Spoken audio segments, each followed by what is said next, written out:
नमस्ते। मौखिक अभिव्यक्ति। मौखिक अभिव्यक्ति में भाषण भाषा में विभिन्न कौशलों का मिश्रित परीक्षण है। भाषा का अर्थ है किसी निश्चित विषय पर अपने विचारों को प्रकट करना। इसमें शब्द समूह और वाक्य संरचनाओं का क्रमबद्ध प्रयोग होता है। भाषण ऐसी सामाजिक कला है जो समाज के अभाव में फल फूल नहीं सकती। एक अच्छे भाषण में निम्नलिखित विशेषताएं होनी चाहिए। भाषण का प्रारंभ नए तरीके से करना चाहिए ताकि श्रोताओं का ध्यान आकर्षित हो सके। भाषण का स्तर व उसकी भाषा श्रोताओं के स्तर के अनुसार होनी चाहिए। भाषण के बीच में कोई कविता, शेर, संस्मरण, घटना आदि सुनानी चाहिए। भाषण की प्रस्तुति क्रमबद्ध तरीके से होना चाहिए तथा भाषा में सरलता व स्पष्टता होनी चाहिए। भाषण के मध्य श्रोताओं को उनकी उपस्थिति का एहसास कराते रहना चाहिए। नंबर 2, संवाद या वार्तालाप।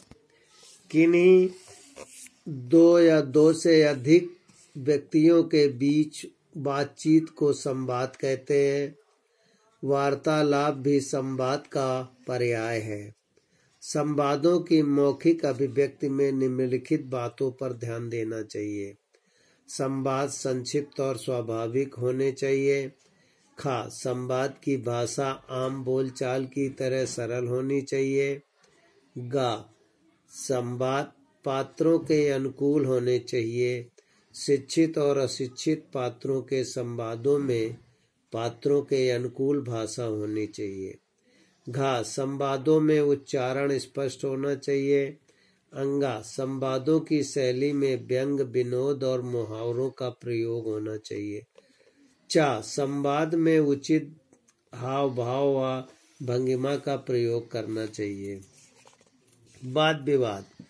जब कुछ व्यक्ति किसी पूर्ण निर्धारित विषय या समस्या के पक्ष विपक्ष में बोलकर अपने विचार प्रकट करते हैं तो वह वाद विवाद कहलाता है। मौखिक अभिव्यक्ति की दृष्टि से यह बहुत उपयोगी विधा है। वाद विवाद में पक्ष एवं विपक्ष होता है। पहले एक छात्र किसी विषय के पक्ष में बोलता है, फिर दूसरा छात्र उसी विषय के विपक्ष में बोलता है। इसमें वही सफल होते हैं जिसमें आत्मविश्वास तथा विषय की अच्छी जानकारी होती है। छात्रों को वाद विवाद प्रतियोगिता संबंधी शिष्टाचारों, नियमों तथा रीतियों में परिचित होना चाहिए।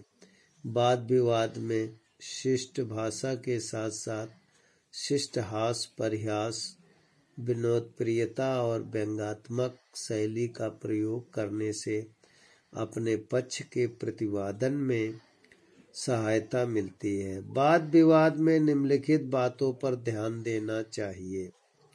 केवल अध्यक्ष को संबोधित करना चाहिए। पूर्व निर्धारित समय का पालन करना चाहिए। प्रतिपक्ष द्वारा प्रस्तुत तर्कों का विश्लेषण या खंडन करते हुए अपने पक्ष को प्रस्तुत करना चाहिए। पूर्व वक्ता के लिए उचित विशेषणों का प्रयोग करना चाहिए, जैसे मान्य, विद्वान, मेरे पूर्व वक्ता, मेरे विद्वान मित्र आदि। प्रभावी वाक्य उद्धरण या किसी काव्य पंक्ति द्वारा अपने पक्ष को समाप्त करना चाहिए। समय समाप्ति से पूर्व बजने वाली घंटी के बाद विवाद के मुख्य बिंदुओं का समाहार करना चाहिए। समाचार वादन। सूचनाओं के आदान प्रदान के क्षेत्र में समाचार पत्र रेडियो और टेलीविज़न का प्रमुख स्थान है। आज के युग में दुनिया और समाज के विकास में जानकारी रखना हमारी प्रमुख आवश्यकता बन गई है। समाचार वाचन रेडियो का टेलीफोन द्वारा किया जा सकता है। समाचार वाचन द्वारा घटनाओं व विषय के अनुसार भाव, भाषा व विराम आदि के संबंध में जानकारी प्राप्त होनी चाहिए। विद्यार्थी वाद विवाद एवं संवाद को याद करेंगे, लिखेंगे भी।